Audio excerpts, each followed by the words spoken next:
वंदे मातरम। राणा सिंह की कंट्रोवर्सी पता है आपको? नहीं पता ना, शायद नहीं पता होगी, क्योंकि अपने वतन में असली हीरोज की बात कहां होती है। नकली चरसी घरदुल्लों का ट्रेंडिंग चलता रहता है सुबह से रात तक। राणा सिंह करके एक सिपाही है जो श्रीनगर कश्मीर में मालूम है क्यों तैनात है? हिंदुस्तानी फौज का सिपाही इसलिए तैनात है कि तुम्हारे हमारे यहां पर सिविल में जहां पर भी आप हैं वहां पर आपके घरों को कोई आके कब्जा ना कर सके, या आप पर कोई आपको घसीट के, वो आतंकवादी अंदर आके आपको गोली ना मारे और आपको घसीट के आपको मारे ना, है ना, इसलिए वो वहां पर है। लेकिन उसके साथ क्या हुआ पहले सुनो और फिर उसके बाद इस पे बात करेंगे। सर मेरा नाम राणा सिंह है। सर मैं श्रीनगर में अभी तैनात हूँ, सेना में कार्यरत हूँ। घटना ये हुई कि हमारे पड़ोसी हैं एक लोग, तो जो हमारा पीछे खेत है उस पे जबरदस्ती मिट्टी डाल रहे थे या कुछ भी, तो हमने उनको ये समझाया कि भाई हमारे घर में कोई नहीं, हमारे पिताजी नहीं है, आप मिट्टी मत डालो। उसके बाद वो चले गए। उसके बाद हमारे ग्राम प्रधान रामू मिश्रा उसको रात में 3 बजे थाने भिजवा के मेरे नाम एप्लीकेशन दिलाया। उसके बाद अनिल कुमार विश्वकर्मा और हरिंदर जाट 2 सिपाही आए, बोला कि तुमको एसओ साहब याद कर रहे हैं और चलो थाने जल्दी। मैं थाने गया, हल्के दरोगा से बात कर रहा था, तभी अनिल कुमार विश्वकर्मा ने मेरे 3-4 झापड़ मारे। उसके बाद मुझे बैठा के बोला इसका 151 में चालान करो।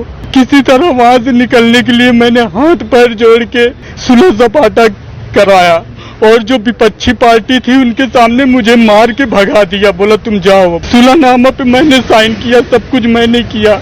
आज की दिनांक में रामू मिश्रा 2 पुलिस आई है, बाहर विपक्षी टीम को बैठा के 60 गार्ड बनाया, बोला इसको साले को फंसा दो।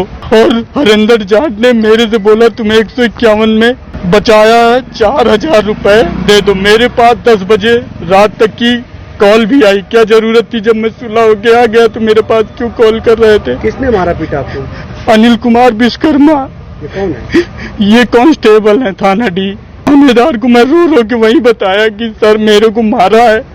बोला चलो ठीक है, कोई बात नहीं कोई बात नहीं, तुमको मैं सुलह करा रहा हूँ। वही मैं बोला कि सर मैं भी वर्दीधारी हूँ, मेरी इज्जत है, मुझे क्यों मारा गया?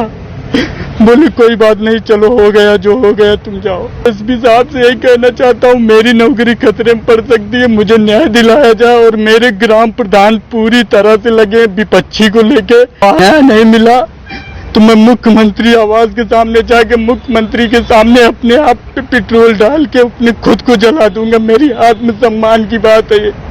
मैंने एसपी साहब कप्तान साहब से बताया, क्या बोला? उन्होंने बोला आपके साथ कोई कुछ नहीं करेगा, ना आपके खिलाफ मुकदमा लिखा जाएगा, इसकी जांच होगी और उनके खिलाफ कार्रवाई की जाएगी। मैं बहुत परेशान हूँ, मुझे न्याय मिलना चाहिए बस। हिंदुस्तानी फौज के एक सिपाही को एक कांस्टेबल पुलिस का मारता है। वहां का जो ग्राम पंचायत का जो अध्यक्ष है, जो भी है वहां का, उनका सरपंच जो भी है, वो इस पूरी साजिश में, मतलब जमीन के उसको हड़पने में साथ देता है। और इसकी कोई ना न्यूज बनती है, देख लेना कहीं पर भी, ना ये ट्रेंडिंग होगा ना इसकी कोई न्यूज बनती है। 2.5-3 मिनट की क्लिप है, मेरे पास जैसे आई मैं आधे घंटे के अंदर रिएक्ट कर रहा हूं। बहुत ज्यादा बिजी हूं अभी भी, लेकिन मेरे लिए जरूरी था, क्योंकि ये आपको समझना पड़ेगा। मतलब उस सिपाही के घर में जो श्रीनगर में पोस्टेड है, अपने गांव आता है, मुझे एग्जैक्ट ना अभी लोकेशन पता है, लेकिन मैं ये कहता हूं आपके पास जो भी जानकारी है इस सिपाही की मेरे साथ शेयर कीजिए। और जहां पर भी होगा और जिस भी राज्य का ये होगा, उस वहां के हाई कोर्ट में मैं इसका साथ देने तैयार हूं। मेरी टीम, मेरी पूरी लीगल टीम, मेरे काउंसिल सब लगेंगे। इसमें एक चीज सुनिए कि कप्तान साहब, मतलब जो सुपरिटेंडेंट ऑफ पुलिस है, एसपी नॉर्थ का ही लग रहा है, क्योंकि कप्तान साहब वही बोला जाता है कि आईपीएस अधिकारी को जो वहां पर एसपी होते हैं। लेकिन अगर जिला और हर चीज आपके पास अगर जानकारी और मुझे दे सकते हैं, दीजिए, पहुंचाइए, कमेंट्स में लिखिए। और इस पर ना इनको रगड़ना पड़ेगा, कैसे? कानून के तरीके से। आप वर्दी पहन के एक वर्दीधारी हो, सड़के पे हाथ चला रहे हो, उसके बाद कोई, यहां सब जिम्मेदार हैं। आप ये सोचिए कि आप लाखों चीजें फॉरवर्ड करते हैं। ये सिपाही का वीडियो अगर ये मुझे पता चला कि 10 से 12 दिन पुरानी अगर बात है, तो अभी तक इतना देर कैसे हो गया? क्योंकि ना ये ट्रेंडिंग हो रहा है, ना कोई समाचार में दिखाया जा रहा है, क्योंकि हमारे साथ तो लोग दूसरी चीजों में बिजी हैं। मुद्दा यहां ये नहीं कि कौन किस में बिजी है, मुद्दा ये है कि आप किस में बिजी हैं। आपकी कोई जिम्मेदारी नहीं बनती।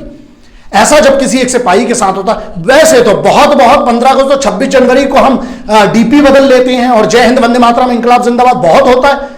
अब क्या नहीं, अगर आप सबको लगता है कि कोई भी सिपाही का अपमान नहीं होना चाहिए, तो यह आपकी और मेरी और सबकी जिम्मेदारी है जो इस वतन को सुरक्षित देखना चाहते हैं, बेहतर देखना चाहते हैं। वो वहां सिपाही जो है वो बॉर्डर पे रक्षा किस लिए कर रहा है? इसलिए कि जब वो अपने गांव आए उसके ऊपर एक कांस्टेबल उसको मारे और वहां के गांव का सरपंच एक षड्यंत्र रखे जहां उसकी जमीन, वो तुम्हारी हमारी जमीन वहां पर इस भारत माता की रक्षा करने, उसके साथ ये दुराचार होता है और सब चुप रहते हैं। ध्यान रखना, अगर ये सिपाही के साथ उसके घर में, उसके जमीन के खेत में ये हो रहा है, तो जब तुम्हारे ऊपर होगा या तुम्हारे घर या तुम्हारे साथ वाले के ऊपर होगा तो फिर रोना मत, क्योंकि आज तुम चुप हो।